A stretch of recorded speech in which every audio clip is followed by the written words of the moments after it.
मेरा नाम आलोक रंजन घोष है। मैं डायरेक्टर इंडस्ट्रीज़ हूँ गवर्नमेंट ऑफ बिहार में। सर, इन्वेस्टर मीट जैसे लुधियाना में हो रही है, तो लुधियाना की खास करके या पंजाब के जो इंडस्ट्रिस्ट है, तो कितना उनकी तरफ से आपको प्रोत्साहन मिलता है और कितनी वो रुचि दिखाते हैं बिहार में इन्वेस्ट के लिए, उसके बारे में बताएं। देखिए, विगत कुछ वर्षों में जो बिहार का परसेप्शन है वो काफ़ी बदला है और इस चीज़ को हम लोग दिखाने के लिए अलग अलग शहरों में जा रहे हैं। लुधियाना भी उसमें से एक शहर है जहाँ पर जो बदलता बिहार है उसका पिक्चर हम लोग दिखाना चाहते हैं।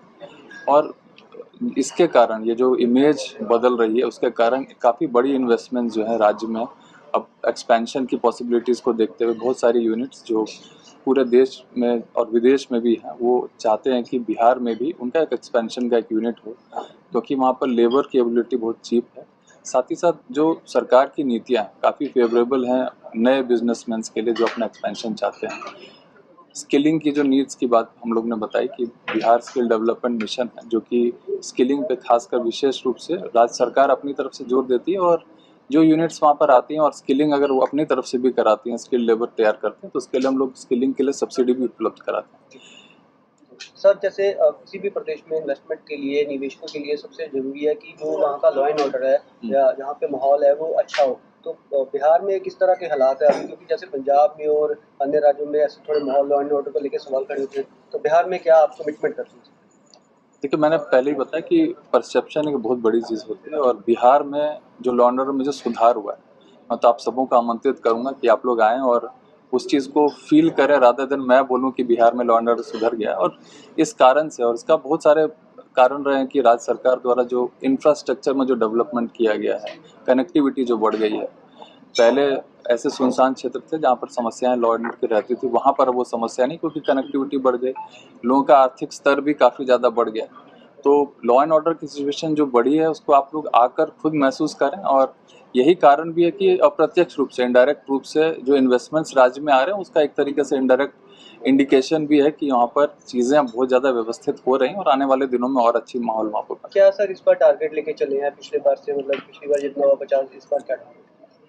देखिए, हम लोग तो अपने लिए बेयर मिनिमम हम लोग ने सोचा है कि जो भी हम लोगों ने लास्ट बार बिहार बिजनेस कनेक्ट में किया उससे भी दुगने से भी ज़्यादा का हमने लक्ष्य रखा है और हम लोग को पूरा विश्वास है कि दुगने से ज़्यादा करेंगे। लास्ट बिहार बिजनेस कनेक्ट में लगभग 50,000 करोड़ का हम लोगों ने MOU साइन कराया था, उसमें से 38,000 MOU कन्वर्ट भी हो गए। मतलब लोगों ने सिर्फ अपना इंटेंशन ही नहीं जताया बल्कि वहाँ पर आके इन्वेस्ट भी कर दी।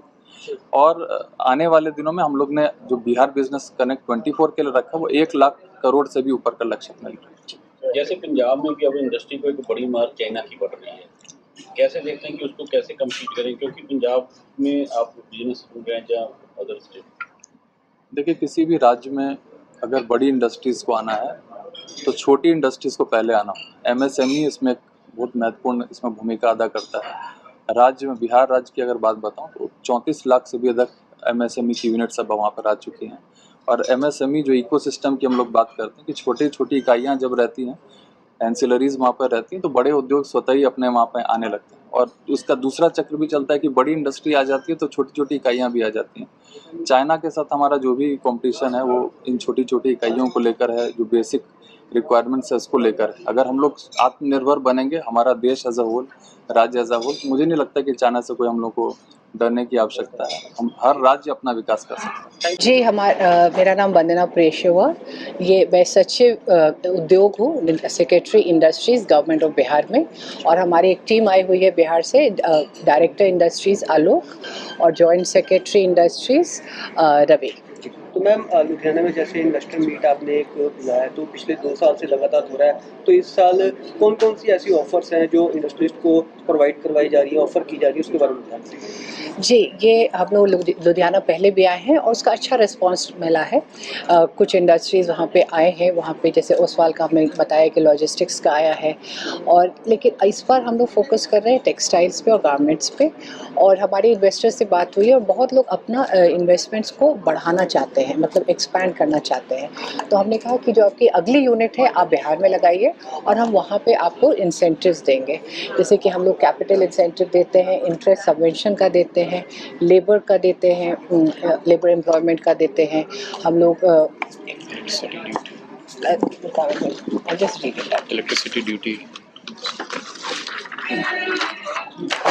तो इसमें हम लोग फिर से मैं बोल लेते हैं, हम लोग capital incentive, capital investment subsidy या इंटरेस्ट सबवेंशन का देते हैं, पावर टैरिफ सब्सिडी है, एम्प्लॉयमेंट जनरेशन सब्सिडी है, फ्रेट रीइंबर्समेंट इंसेंटिव है, पेटेंट रजिस्ट्रेशन के लिए भी देते हैं, टैक्स रिलेटेड इंसेंटिव्स देते हैं, स्किल डेवलपमेंट सब्सिडी है, स्टैम्प ड्यूटी रजिस्ट्रेशन पे 100% एग्जेम्पशन है, लैंड कन्वर्शन फीस पे 100% एग्जेम्पशन है।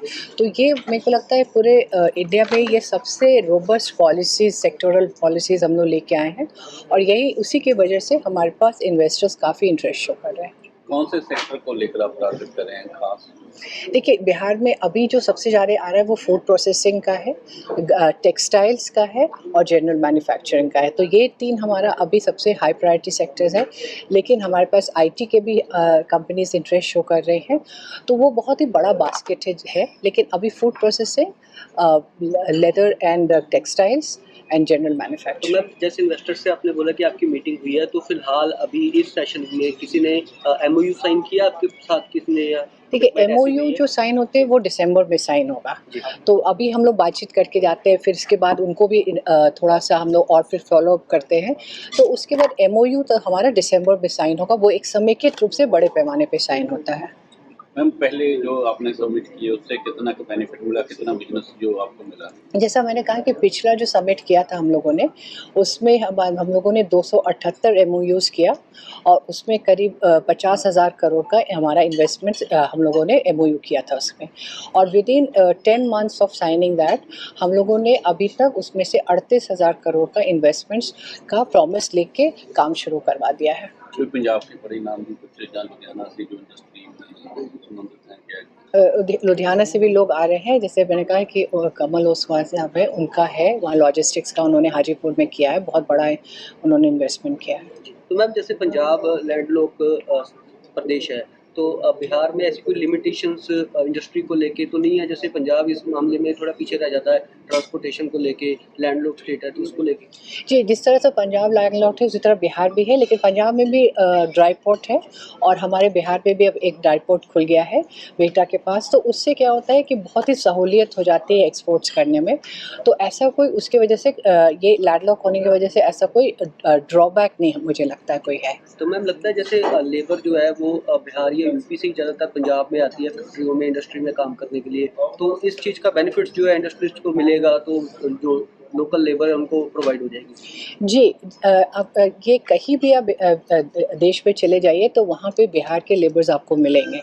तो हमारी सरकार अब यही चाहती है कि ये जो लोग हैं जो वापस आके अपने प्रदेश में काम करना चाहते हैं, उनको एम्प्लॉयमेंट अपॉर्चुनिटीज़ दिया जाए, उनको स्किल किया जाए, अगर वो स्किल है तो उनका स्किल अपग्रेडेशन किया जाए, और उनको विभिन्न उद्योग में लगाया जाए। तो ये लोगों के लिए भी अच्छा है कि वो अपने घर में आके काम करेंगे, परिवार के साथ रहेंगे, और इससे हमारा एम्प्लॉयमेंट बढ़ेगा, और लोग और हमारे लेबर्स, क्योंकि ऑलरेडी उनका पॉपुलैरिटी बहुत ही लोगों के बीच में, पंजाब में भी वो लोग बहुत मेहनत करते हैं, तो उससे बिहार को फ़ायदा होगा। देश दुनिया की हर खबर सबसे पहले देखने के लिए फॉलो करें Dainik Savera TV, YouTube, Facebook, Instagram, X और व्हाट्सएप चैनल पर।